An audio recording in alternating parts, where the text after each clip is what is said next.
Welcome into this Week 7 edition of Football Frenzy, brought to you by McCloskey Kessler. I am Anthony Ferretti. He is Ryan Bridges. Can't believe we are in Week 7 as we inch one step closer to the postseason. A lot of teams trying to clinch a playoff spot. Exactly. Third to last week of the regular season, and a lot of great games in the NUIC tonight, one of them being our game of the week, and Dupac in Forreston. So let's show you the highlights from that Cardinals Stadium, where Dupac comes in 5-1. They lost to Byron last week, but still undefeated in NUIC play, and they certainly showed it early on. Dermot Dolan, the direct snap and the touchdown. 8-0 after the two-point conversion. The Rivermen take the lead. Then it's the Cardinals' turn to take over on offense, and Brady Gill finds Connor Polish for a nice chunk gain, gets it into Dupac territory, but they run the football on fourth down. Gill keeps the ball, and the Rivermen able to stuff them there, hold them. It's a turnover on downs, and then Dermot Dolan, there was nothing that they could do with him in this game. Lucas Rosso, the starting quarterback of Dupac, was out for this game. We'll have a little bit more on that later, but for now it's Dermot Dolan running the football once again. Second touchdown early on in the second quarter. Final score from Forreston was 34-20. Elsewhere, we have Stockton taking on Pearl City Eastland.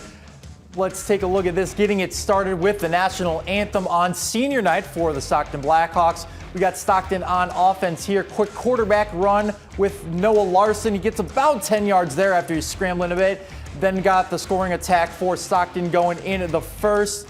Then Larson is going to have a super quick toss into the middle of the field. Tight end Morgan Haas wide open for the touchdown. They would go for two. It would be unsuccessful. Then after a 3-and-out, we got a punt return here from Jake Merrick. He went almost 60 yards to set the Blackhawks up in the red zone. Then it is fullback Mark Detweiler running it straight into the handoff for a pretty easy 6. Stockton would go for 2 again. They would convert it here. It's 14-0. EPC would have a major error as Eli Larson kicks the ball straight to the Wildcats. Then another easy drive here. Then we have one with a successful 2-point try here. Final score ended up being 46-8 Stockton. 2 NUIC games with 2 teams with above 500 records. Now we're going to one of those games, but this time in the BNC.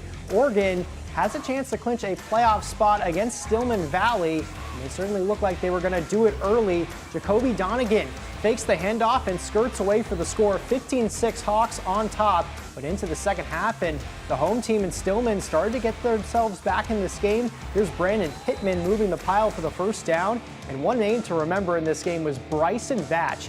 He scores right here from just a couple yards out.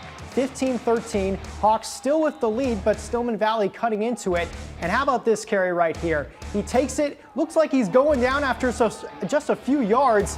Is that Cam Scadaboo or Bryson Batch breaking through for the touchdown? That puts Stillman Valley up 21-15, and that was your final score. Stillman able to get to 4-3 on the season. Look at that, a high school version of Cam Scadaboo. How about Who would that? have thought? Now let's go on to Genoa Kingston. The Cogs facing off against the undefeated Byron Tigers. This would be an interesting match up here. Byron, the Tigers, they'd be the first to score here. A 60-yard TD from who else? Caden Considine sprinting into the end zone. 7-0 there. Then GK, it is Cody Cravati. He's going to find Blake Ides for the catch. He's got 2 Tigers on him, but still is able to make the catch. Cogs looking it down to score. It's 4th down here. Grady Matthew dropping the ball. He just couldn't get it shocked. He couldn't make that catch. Then we got 3 minutes left here. Considine again, this time 80 yards to the house. Nothing but green grass for him. 3 rushing TDs in the first for him. He's got, and that helped the offense keep their undefeated season alive. They win 55-7. A lot of teams like Byron, undefeated, already clinched a playoff spot, but then there are other teams, as we saw, getting into the postseason tonight.